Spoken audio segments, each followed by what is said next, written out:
बूढ़े पति पत्नी की दुख भरी कहानी। दोस्तों, आज की कहानी काफ़ी ज़्यादा इमोशनल है क्योंकि इसमें बूढ़े पति पत्नी के दुख भरे जीवन के बारे में बताया गया है। मेरा नाम प्रशांत है। मुझे गांव के घर से काफ़ी दूर की बड़ी सिटी में नई नौकरी मिली थी। इस शहर में भाड़े का घर लेकर रहने लगा। पड़ोसी के तौर पर घर के सामने ही एक घर था जिसमें एक बुजुर्ग जोड़ा रहता था। दोनों बिल्कुल अकेले थे, मतलब ना कोई बेटा, ना बेटी, ना नाती, ना पोते, यानी कि संयुक्त परिवार नहीं था। मैं एक संयुक्त परिवार का सदस्य था, इसलिए मुझे अक्सर उनके बारे में विचार आते रहते थे। मुझे देखकर बुरा लगता है कि इतनी उम्र होने के बाद भी उनकी देखभाल करने वाला कोई भी उनके साथ नहीं है। जब मैं सुबह ऑफिस के लिए निकलता था तो देखता था कि दादी जी अपने कपकपाते हुए हाथों से दादाजी को चाय देती थी। वैसे ही कपकपाते हाथों में कप लिए दादाजी चाय पीते थे। वहाँ पर रहते हुए कुछ दिन होने के बाद मुझे पता चला कि यह दोनों मिलजुल कर धीरे धीरे घर के सारे काम करते थे। कोई भी उनसे जाकर बात नहीं करता।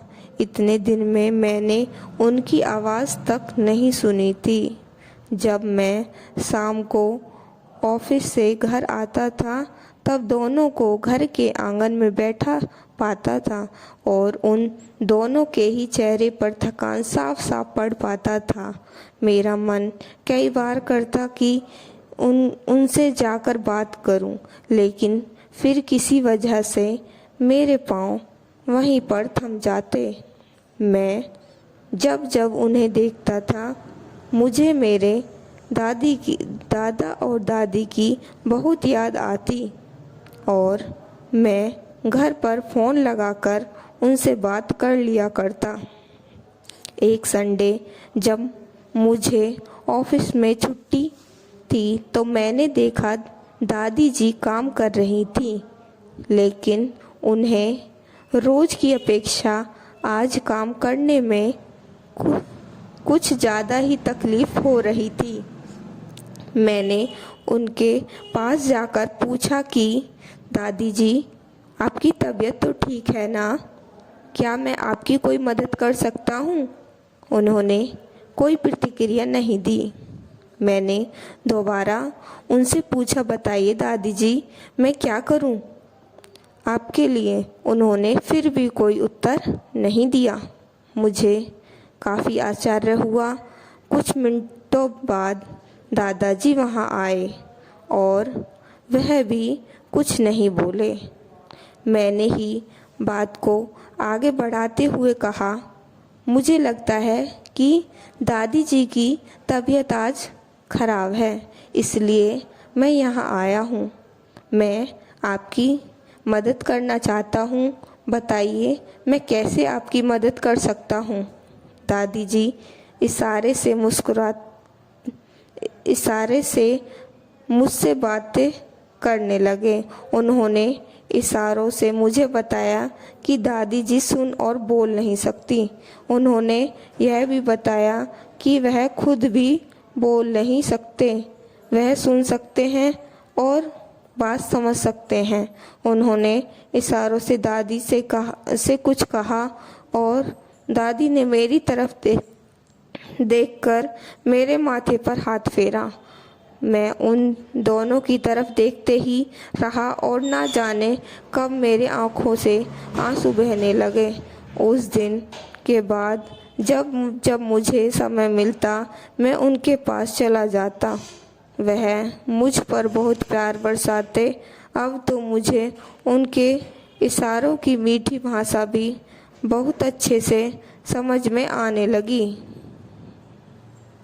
दिन मैंने दादाजी से पूछा कि वह अकेले क्यों रहते हैं, क्या उन्हें कोई औलाद नहीं है?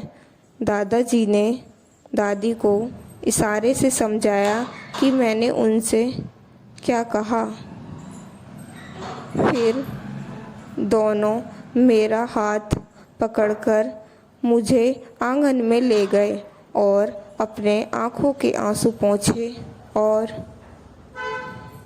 उंगली का इशारा करते हुए एक साइकिल मुझे दिखाई। साइकिल को देखकर मैं समझ गया कि उनके परिवार वाले उन्हें छोड़कर कहीं जा चुके हैं और अब उनके हिस्से में केवल यादें ही बची हैं।